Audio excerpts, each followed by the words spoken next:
Well, hello everybody, and I'm delighted to be joined today by Alicia Kearns, Conservative MP for Rutland and Melton, who'll be joining me today to talk about all things to do with the local area and, of course, how she's adapted her business and her working day. So, Alicia, thank you so much for joining me out of your very busy diary, and welcome and thank you. No, thank you so much for having me, and it's great to have a chance to chat. Thank you. Well, just very quickly, before we get into how everything's going on right now and what we're all doing to adapt our own businesses, etc., tell me a bit about you and your background and how you got into politics. So my background wasn't politics. My background was working in government. So for the last few years, I've been focused on counter-terrorism. So work is very much in Iraq and Syria and how do we defeat Daesh, otherwise known as ISIS. Before that, so that was at the Foreign Office, but I also worked for NATO, for the US government, running counter-organised crime programs or programs countering disinformation from foreign governments. And before that, I worked at the Ministry of Defence and the Ministry of Justice. So all government and all very much focused on helping people. But it was interesting because it was working in the government that made me want to go into politics, which was that I saw how often the system forgets why it's there. You know, the government exists to help people, to make people's lives easier, not to put unnecessary rules in place or to be overly intervening in our lives. And I realised that what government needs is for people to hold it to account and to say, wait, is that making people's lives easier? Should you be doing this? Why are we doing this? Will that really help people, or is it actually just an idea that sounds good on paper? And so I decided that was why I was going to leave the civil service and stop being a civil servant and try to go into politics. Well, that's good. So quite a transition for you. So you were elected in December of last year.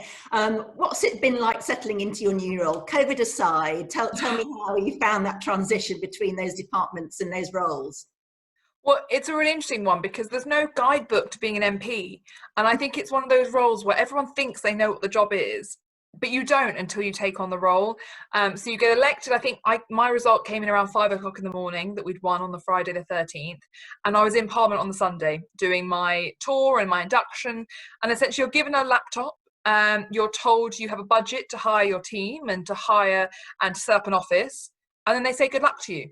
And you have to work it all out yourself. So you have to work out, how do you be an MP? How do you get things done? How do you achieve things? How do you lobby government? How do you hire a team? I didn't have a team for quite a while. And it's been really interesting trying to get to grips with understanding what matters to people most. And obviously I got a good idea of that during the election. And what it has been is a real privilege to get cracking on campaigning on the things that I said I would campaign on during the election. And we were making great progress, but obviously, unfortunately, COVID-19 has meant that a lot of the things that we were getting real momentum behind, like the new GP surgeries and things like that, I think have all been put on hold, which is a bit frustrating. So how have you had to adapt your day? Because clearly you're not going up to London, you're not going into Parliament. How have you adapted your working day? So I'm working from home in Rutland, and it's been interesting. So obviously me and my team are used to being in the same room and working together, and it being a very intense, long days, 9 a.m. till 10 p.m. at night, starting votes at 10 p.m. at night. And so everything is suddenly remote voting, which I was trialing earlier today, video conferences. But actually, what I've loved most is the crisis has meant that it's a real focus on why I got into politics, which is to help people. And during the crisis, we have never needed MPs more than during this crisis. People come to you when everything has gone wrong, and that is what happens in a crisis. Everything goes wrong. You are facing the most unimaginable difficulties, things you just don't know how to even begin to tackle them. And so it's been really, I've had about 1,000 emails a week from constituents in need of help. So it's been tough, and the cases range from how can my business get support to I can't get a food delivery slot, which I've been able to sort for people, through to my son's trying to commit suicide. Please, can you help me? I'm being domestically abused. Get me out of my home. My landlord's doubled my rent because he's using COVID as a chance to do it. My employer won't furlough me. And then just questions about kind of safety. So it's been a really tough few weeks, but it's also been exactly why I got into politics, which is to help people when everything goes wrong. And it's been a really difficult time for all our communities, but I'm really grateful to my team, and I think we've been able to do some good, which is all I think you can ask. I mean, I suppose many residents around Rutland and Melton. We do feel quite blessed. We're in a rural area. We're not, you know, we haven't had the numbers, of course, of cases that other areas have had, thankfully, of course. But how do you think, as an area, we've dealt with all of this, and compared to other, you know, areas in the country that your colleagues are dealing with? I mean, it's been a really heartbreaking time, and we have been very blessed in comparison to other areas, but we've still had quite a lot of heartbreak. And obviously each of those cases I hear about, and people contact me and tell me about them. And the first death in Rutland, for example, was someone I knew who was a big supporter of mine, who I've been very grateful to for his kindness and his humour.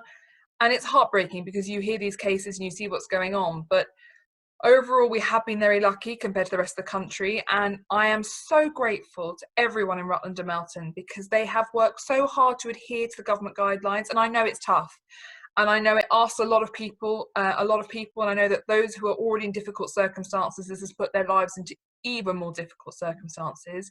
But we've had very few people who have broken the guidelines and the lockdown restrictions, and I'm really grateful to people. Because ultimately that is why we have had fewer cases, because we are rural and it's taken longer to get here, but also because people have done as they've been asked, and that is both businesses and residents. So I couldn't be more grateful to everyone for how they've taken it in their stride and worked really hard to uphold the restrictions. Yeah, we're certainly very proud of the evidence that we've seen, and when you have to go to the stores, and I use my local village store where possible, but sometimes you still need to go and get other things, from the supermarket that they don't stock, etc. And I've been really proud to see the way people are handling things, and that they're not out there in the sunshine when it was so tempting to do so. We've got a lot of beautiful walks and Rutland water and things around there, which of course we can't go to. So, I feel very proud indeed to live and work around here, certainly. Now, the government has introduced, of course, several schemes to support small business, like ourselves, and such as the grant from the local councils, which we've received, and we're very grateful for. So thank you from us for that.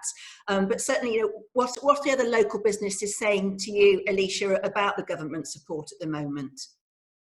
I think what I've seen from our local businesses is a real sense of pragmatism, of determination, and of entrepreneurship, really. I mean, this isn't a situation that was created by any of us. It definitely isn't a situation any of us foresaw, and it's definitely something none of us wanted. And a lot of businesses have written to me in gratitude to say how the government mechanisms have been a real lifeline to them. And I am so pleased that what I think is an incredible program that far surpasses that of most of the countries in the world has made a big difference. There is a great sense that government have done all it can, but there are of course going to be people who fall through the gaps, or people for whom the government can't provide as much support. So where that's happened, I've fought for businesses as hard as I can. So I've been fighting for dairy farmers. I was fighting for a discretionary fund that would help small businesses based in our cattle market, in Pelham Business Park, in the Beaver Engine Yard. And I am so pleased because it was my number one ask of government. And after 3 or 4 weeks of campaigning, only I think 2 days ago, the government announced they were giving me that fund. And it's a £600 million fund around the country to support all businesses like that. And it's fantastic because it shows the government is listening and they want to support businesses, and they will do all they can. And it's the same as the horticulture industry. We still need to do more to support them. And I think overall, there are people absolutely who will feel they've had less support. There will be people who will feel, thank God you rescued us completely.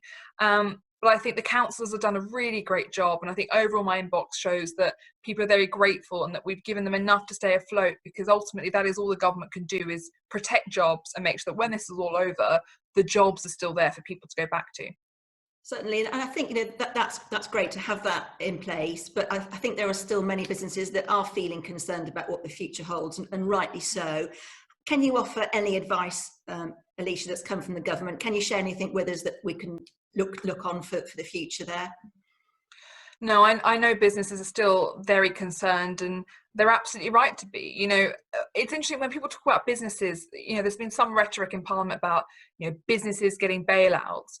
Businesses are people who provide jobs for other people. That is what a business is.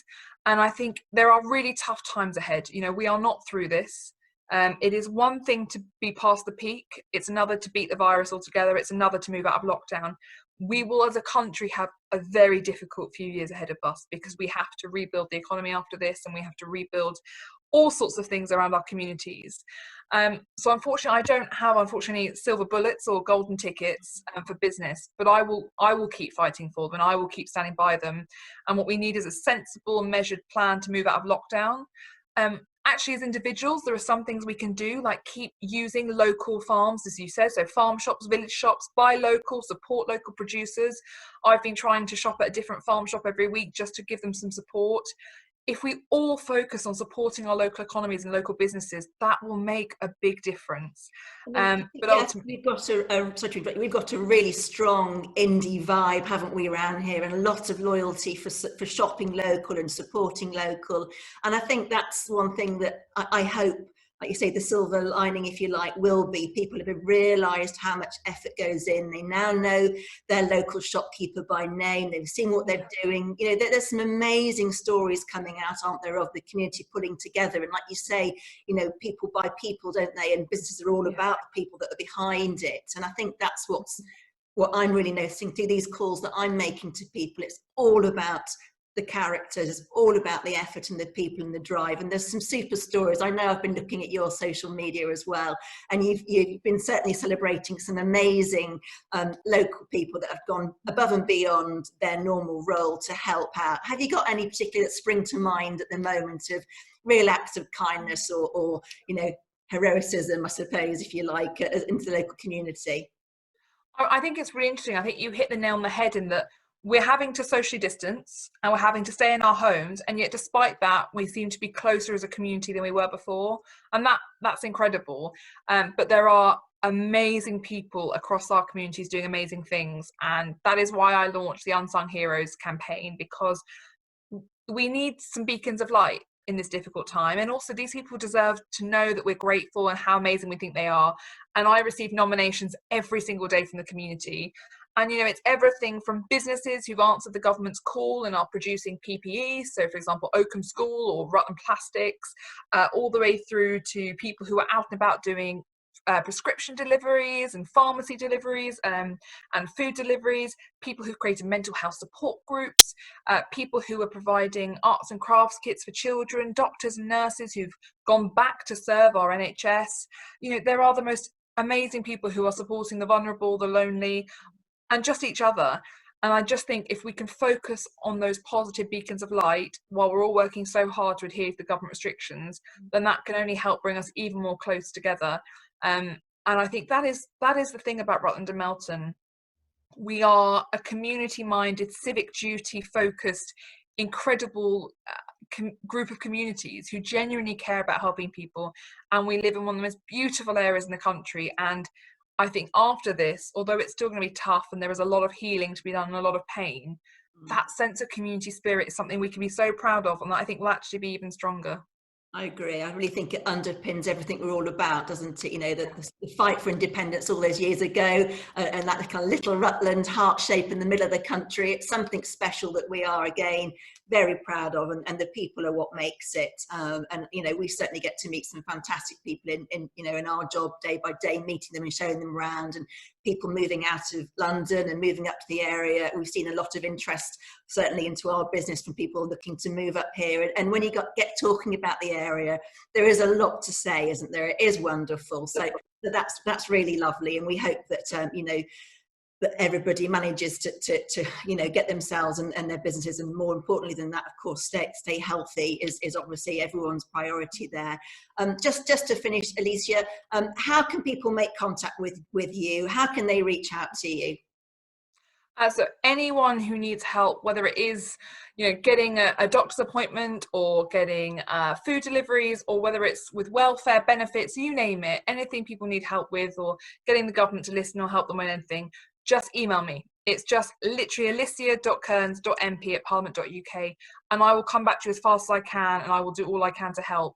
I'm really grateful to everyone who's been helping each other and stepping up, and we'll pull through this together, and we will get there. But and thank you for doing this. You know, ultimately people want to reach out and share stories and experience things and understand each other, and I think you doing this is exactly the kind of way that people can do that. So thank you for giving people an insight into other people's lives. That's okay. Well, it really I suppose came out of I guess, you know, David and I talking about our own business and how we had to adapt it. And clearly we can't do a lot with you know, an estate agency line. We've got our videos that we can email out to people. We can't show people around a house, obviously, and they're never going to buy a house from a video either. So, you know, we were keen to hear what everybody else had really done with their businesses. And just out of, I suppose, an interest and a desire for marketing, we started talking to people and asking them how they were adapting. And there's some really creative and you know, lateral thinkers out there, and so I really wanted these series of calls to hopefully help people in